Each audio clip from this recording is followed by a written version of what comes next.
सप्तमी का ब्लॉग। तो सुबह 4 बजे मैं उठ गई थी क्योंकि मुझे बहुत सारे कपड़े धोने थे और 2-3 दिन से कपड़े नहीं धुल पा रहे थे क्योंकि कीर्तन में आना जाना हो रहा था, इसी वजह से। तो बस मैंने ये डिसाइड किया कि मैं सुबह 4 बजे उठूँगी, चाहे कैसे भी उठना पड़े, क्योंकि मेरी आदत नहीं है इतनी सुबह उठने की। तो थोड़ी दिक्कत होती है, जिसको आदत होती है वो तो आराम से उठ जाता है। तो मैंने अलार्म लगाया और मैं 4 बजे उठ गई और उठते ही सबसे पहले मुझे कपड़े धोने थे, तो मैंने मशीन लगा दी। और सही में इतने सारे मैंने कपड़े धोए हैं ना। और सही बताऊँ ना आपको, अपनी पर्सनल फीलिंग कि बिल्कुल भी थकान नहीं हुई। हाँ, जब उठती हूँ इतनी सुबह तो बहुत ज़्यादा तो आलस भी आता है, लेकिन कंट्रोल कर लेती हूँ मैं उसे। और फिर उसके बाद जो एनर्जी आती है ना, बस मज़ा ही आ जाता है काम करने में, पता ही नहीं चलता कि आपने कितना सारा काम कर लिया। और उससे एक फ़ायदा ये भी होता है कि आपको बाकी का टाइम इतना ज़्यादा मिल जाता है कि आप बहुत सारे काम एक्स्ट्रा कर सकते हैं जो पेंडिंग पड़े हुए हैं वो, या कहीं आपको जाना हो वो। कहने का मतलब यह है, जल्दी उठने के फ़ायदे तो हैं ही। ठीक है। अब यहाँ पर जो है मैंने कपड़ों में मतलब सारे बच्चों के कपड़े भी धो दिए, अपने भी, इनके भी। और चादर वगैरह भी, बेडशीट वगैरह, मतलब सब कुछ धो दिया मैंने। और इतने कपड़े मैं 2 दिन में धोती, इतने कपड़े मैंने आज सुबह सुबह धो दिए। तो उससे मुझे यही लगा कि सुबह उठने में यार फ़ायदा तो है। तो बस यहाँ पर ये लास्ट चक्कर लगेगा मशीन का, और उसके बाद जो है मैं डाल दूँगी पायदान। पायदान अभी धोए थे मैंने नौरतों से पहले, और नवरात्रों में धुले हुए पायदान डाले थे, लेकिन यह है कि मैं दोबारा से डाल दूँगी उनको। बस यहाँ से करने के बाद घर की साफ़ सफाई करी है सारी बहुत जल्दी। और ये लहंगा देखिए मैंने सिला था माता रानी के लिए, क्योंकि आज मैं कराऊँगी कीर्तन। और माता रानी को आज इस तरीके से मैंने सजाया है। आप देखिए माता रानी का रूप, इनको मैंने आज इतना श्रृंगार किया। और श्रृंगार करने के बाद जो मुझे रोना आया है ना इनको देख के, बस मैं क्या ही बताऊं। और कीर्तन की तैयारी हो गई है, लेकिन मैं व्लॉग नहीं बना पाई कीर्तन का, क्योंकि दिमाग में ही नहीं रहा, बस माता रानी के चरणों में ध्यान चला गया कि मुझे ध्यान ही नहीं रहा कि मुझे वीडियो भी बनानी है। तो यहाँ पर इस समय भी कोई नहीं आया था। और कीर्तन के नाम पे हम 4 जने होते हैं, दोनों भाभियाँ और छोटी बहन। तो हम यहाँ पर, और हम लोग ना एक दूसरे के साथ ही कंफर्ट होते हैं, इसलिए हम और किसी को नहीं बुलाते हैं। मतलब अच्छा खासा हम कीर्तन कर लेते हैं जैसा भी आता है माता रानी की कृपा से। और इतनी कृपा है कि मतलब किसी का मुंह नहीं देखना पड़ता कि कोई ढोलक बजाए या कोई गाने गाने वाला हो। तो यहाँ पर हमने कीर्तन करने के बाद डांस किया, और अब उसके बाद आरती करेंगे।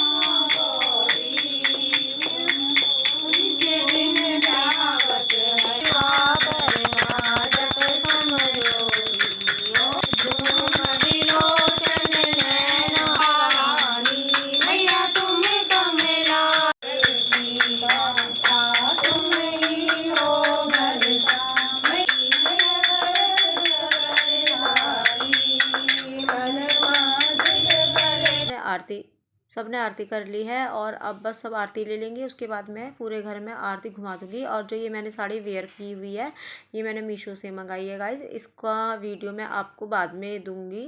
बहुत ही ज़्यादा खूबसूरत साड़ी है, कपड़ा इसका बहुत ही ज़्यादा लाजवाब है, पहनने में मज़ा आ गया। इतनी कम्फर्ट है कि बिल्कुल भी दिक्कत नहीं हो रही थी। जैसे आप गर्मियाँ हैं तो आप आराम से इसको ईज़िली वेयर कर सकते हो। अब यहाँ पर ना माता रानी को भोग लगाएंगे, सारी आरती घुमा दी पूरे घर में। अब यहाँ पर देखिए मेरा ना पूरा आँचल मतलब मुँह ही ढक गया मेरा, लेकिन मुझे इतना पता ही नहीं चला। तो जी ये है नेक्स्ट डे, यानी कि अष्टमी। हमारे यहाँ अष्टमी होती है। तो यहाँ पर मैंने सुबह रात को भिगो दिए थे चने वगैरह। और हमारे ना चने और हलवे का ही प्रसाद बनता है, बस पूरी वगैरह नहीं बनती है। तो यहाँ पर चने उबाल के और मैंने छन्नी में छान लिए थे, जिससे इसका सारा पानी निचुड़ जाए। और ये मेरे ससुराल में इस तरीके से ही कंजी के बिठाते हैं, हलवा और चने, बस जैसे जागरण में होता है, पूरी वगैरह नहीं बनाते हैं। बाकी आप कुछ भी दे सकते हो सामान में, आपकी इच्छा की बात है। तो देखिए मैं आपको दिखाती हूँ कि चने कितने अच्छे हैं।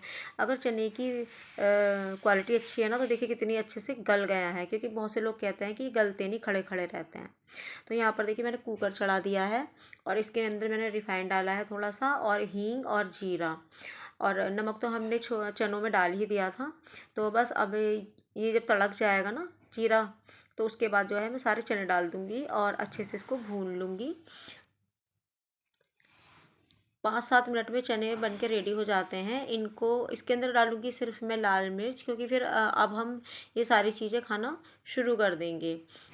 और लॉकडाउन से जो है कन्या घर में नहीं बिठाती हूँ मैं, क्योंकि ना कन्याएँ मिलती नहीं हैं। अधिकतर क्या होता है, इकट्ठी होती हैं कन्याएँ, और जो कॉलोनी वगैरह होती है ना वहाँ चली जाती हैं इकट्ठी, और पूरी कॉलोनी में ही वो जिम के आती हैं। तो फिर उसकी वजह से ना मुझे पहले मतलब लॉकडाउन के बाद एक दो बार मैंने जैसे बिठाई हैं तो बहुत लेट हो गई मैं, और ठीक से खाती भी नहीं है, बैठती भी नहीं है। तो इसी वजह से अब मैं क्या करती हूँ कि मैं डब्बे वगैरह या जो भी गिफ्ट देना होता है, स्टील की प्लेट हुई या गिफ्ट हुई, वैसे तो 2 साल से मैं वही ला रही हूँ, प्लास्टिक के डब्बे ही आ रहे हैं। बाकी में प्लेट आ जाती हैं हमारे यहाँ, या कटोरी आ जाती है स्टील की, और उसमें हम सामान रख देते हैं। और यहाँ पर देखिए हलवा बिल्कुल रेडी हो गया है। तो हलवा जो मैं बनाती हूँ ना, तो बहुत से लोग जैसे पहले भून लेते हैं, मैं वैसे नहीं बनाती। मैं जो हूँ आज जैसे आधी किलो मैंने यहाँ पर सूजी डाली है, तो आधी किलो ही मैं इसमें रिफाइंड डालूँगी। और आप चाहो तो भाई देसी घी में बना सकते हो, ये तो आपके हिसाब की बात है। हलवा मेरा रेडी हो गया था, दोनों प्रसाद मैंने तैयार करके रख दिए थे जिससे कि ठंडे हो जाएं, क्योंकि मुझे प्लास्टिक के डब्बों में लगाना है। और यहाँ मैंने सारी तैयारी कर ली थी पूजा की, तो माता रानी को तिलक वगैरह भी लगा दिया था और दिए भी जला दिए हैं। अब मैं यहाँ पर फूल माला निकाल लूँगी। मतलब आज ना फूल माला नहीं मंगाई मैंने, ये कल की फूल माला रखी हुई थी। तो बस सारे भगवान जी को एक एक दो दो फूल जैसे भी होंगे वो अर्पित करके और माता रानी को माला पहना ही दी है। और उसके बाद जो है यहाँ पर बस मैं आज्ञारी करूँगी, और प्रसाद भी मैंने रख दिया है माता रानी के आगे, क्योंकि इतने ये आएंगे ना सामान लेके, इतने मैं अपनी पूजा निपटा देती हूँ, नहीं तो फिर इनको साइड पे जाना होता है। और आप देखिए जोत कितनी जल्दी आ गई आज, माता रानी कितनी जल्दी आ गई। तो सबके यहाँ अलग अलग तरीके से जोत होती है ना। बहुत से लोगों के यहाँ आज्ञारी करते हैं, और उस पर जब कपूर रखते हैं तो माचिस से उसको मतलब लगा देते हैं, माचिस से जला देते हैं। लेकिन हमारे यहाँ ऐसा नहीं होता, हमारे यहाँ तो इस तरीके से होता है जैसे मैंने आपको दिखाया है। माता रानी अपने आप ही आती हैं, तो सबका अपना अपना तरीका है। मैं किसी के तरीके पे मतलब कमेंट नहीं कर रही हूँ कि भाई वो सही नहीं है या ये सही है। जिसके यहाँ जैसा होता है वो वैसे ही करता है और उसी में वो संतुष्ट होता है। तो यहाँ पर मैंने और कुछ चीज़ें ऐसी होती हैं कि जो देखने से नहीं अपनाई जाती, यानी कि हम किसी को देख के उसको नहीं अपना सकते, नहीं कर सकते, चाहे वो हमें कितनी ही पसंद आ रही हो, कितनी अच्छी लग रही हो। कुछ चीज़ें ऐसी होती हैं, पूजा पाठ हुई या कुछ हमारे घर के रीति रिवाज है, जो हम चाह कर भी नहीं बदल सकते, और जैसे होते चले आ रहे हैं वैसे ही करने पड़ते हैं, और उसी कहीं ना कहीं उसी में वो सही भी रहता है। तो यहाँ पर जोत भी आ गई थी, पूरी पूजा हो गई है। मैंने माता रानी को भोग लगा दिया है चने का और हलवे का, और ये जो बचा हुआ हलवा और चना है इसी से मैं व्रत खोलूँगी। लेकिन जब जब कन्याओं के लिए सारा सामान चला जाएगा, और जब ये चले जाएंगे तो ये मुझे फ़ोन करेंगे कि कन्याओं को मैंने प्रसाद दे दिया है। तो पूजा होने के बाद जो है इधर मैं जो सामान लगा रही थी, मतलब कन्याओं के लिए पैकेट बना रही थी, और ये नारियल को यहाँ छील रहे हैं। क्योंकि जब हम पूरी पूजा कर लेते हैं, जैसे मैंने कर ली और भोग भी लग गया है, उसके बाद हम नारियल को हटा लेते हैं। लेकिन उससे पहले नहीं हटाना चाहिए, नहीं तो वो खंडित तो हो ही जाता है। जब नारियल हट गया तो आपका तो कलश हिल ही गया ना, कलश हट गया इस वजह से। तो वैसे भी जैसे जिसके होता है वो वैसे ही करे। तो यहाँ पर देखिए ये लाए हैं हेयर बैंड, और ये प्लास्टिक के डब्बे हैं, और ये पैकेट हैं जिसके अंदर शॉर्पनर है, रेज़र है और पेंसिल है। चने देखिए हमारे किस तरीके से बने हुए हैं, बिल्कुल सूखे हैं, बढ़िया एकदम। और खाने के बाद बहुत अच्छे लग रहे थे, चटपटा भी ठीक था, नमक बिल्कुल बढ़िया था। और यहाँ पर जो है मैं एक प्लेट लगाऊंगी इशिका के लिए। तो इशिका को मैं बिठा दूंगी कन्या के रूप में, और घर में तो एक वही कन्या है। तो उसके लिए मैंने एक पूरी प्लेट लगा ली है। तो सबसे पहले इस प्लेट को मैं माता रानी को अर्पित करूँगी। इसमें मैंने सारा सामान रख लिया है, केला है, चौलाई के लड्डू हैं, हलवा है, चने हैं, हेयर बैंड है, केला है, और अभी वो गोला तो नारियल तोड़ के दे देंगे, गोला रख दूँगी। और जो उसमें से पानी निकलेगा उसका भोग पहले माता रानी को लगेगा, उसके बाद मैं इन बच्चों को दूँगी। और अगर बच्चे आते हैं, कन्या झूमती हैं, तो मैं उनको भी देती हूँ। यहाँ पर माता रानी को प्रसाद के दिखा रही हूँ कि माता रानी आप भोग लगा लें और प्रसाद को स्वीकार करें, और हमें अपनी कृपा दृष्टि में रखें, हम पर आशीर्वाद बनाए रखें। और यहाँ पर नारियल का पानी भी आ गया था, तो वो माता रानी को मैंने भोग लगाया है उसका। और बहुत ही ज़्यादा सुकून मिलता है ये सारी चीज़ें करने में ना, बहुत ज़्यादा सुकून मिलता है माता रानी के चरणों में। मतलब क्या ही बताऊँ, क्या ही फीलिंग बताऊँ बस मैं आपको। तो यहाँ पर इशिका को बिठाया है, और आज ये थे घर पे, तो मैंने कहा चलो आप ही पूजन कर लो, क्योंकि बहुत कम मौका मिलता है इनको। क्योंकि जिस टाइम तक हम कन्या वगैरह करते थे पहले घर में बिठाते, जब तक ये चले जाते थे, तो अब प्लेट माता रानी के आगे से हटाकर इशिका को देती है, टीका लगा दिया है, और यहाँ पर उससे मजाक कर रहे थे, अभी आप देखना। तो ये चीज़ें जो है ना बड़ी याद रह जाती हैं, बहुत अच्छी सी लगती हैं। ये अपने हाथों से खिला रही थी। जब कन्नी जी के बैठती थी ना तो मैं भी कन्नी को इसी तरीके से खिला रही थी। तो देखो केला ऐसे खिला रहे हैं छिलके समेत, कह रहे हैं कि ऐसे खिला तो छील के। तो यहाँ पर उन्होंने सारा प्रसाद थोड़ा थोड़ा इशिका को खिला दिया है। और ये चिया इतना परेशान कर रही थी ना तो इसका बस चलता यही खा लेती, कन्या बनने के लिए बैठी हुई थी पूरी। तो ये मैंने ना डब्बों में सारा लगा दिया है, पहले हलवा फिर चने और साथ में गोला भी रख दिया है और 10-10 रुपये दक्षिणा रख दी है। अच्छा, आपकी बार मैंने ना कोई भी प्रसाद नहीं बचाया, मतलब सारा मैंने रख दिया, बस थोड़ा सा खाने के लिए बचाया नहीं। तो हमेशा ये होता है कि जो हम रखते हैं थोड़ा सा अपने लिए खाने के लिए, उसमें से भी वो गाय को ही देना पड़ता है, नहीं खाया जाता।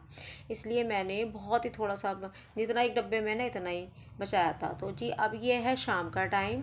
तो अब मैं समेट रही हूँ चौकी को, क्योंकि मैंने ना हिला दी थी। कहते हैं ना कन्या को जिमाने के बाद चौकी थोड़ी सी हिला देते हैं, तो वो हिला दी थी। और आप देखिए मेरे ज्वारे, अब की बार माता रानी की कितनी कृपा हुई, कितने अच्छे ज्वारे हुए हैं, कितने बढ़िया। मतलब खुश हो गया मन। और कलर बहुत अच्छा था इनका। कहते हैं जो येलो येलो हो जाते हैं ना ज्वारे, वो भी अच्छे नहीं होते, और जो बिल्कुल डार्क ग्रीन होते हैं ना, वो भी। तो ये वाला जो कलर है ना ज्वारों का, ये कलर सबसे अच्छा माना जाता है। तो मतलब जितना मुझे पता है उतना मैं बता रही हूँ, बाकी तो सब की अपनी अपनी सोच भी है और सबको अलग अलग पता भी है ना। मैं कोई ऐसा ज्ञान नहीं दे रही हूँ कि ऐसा कुछ नहीं बता रही हूँ कि सबके लिए ही।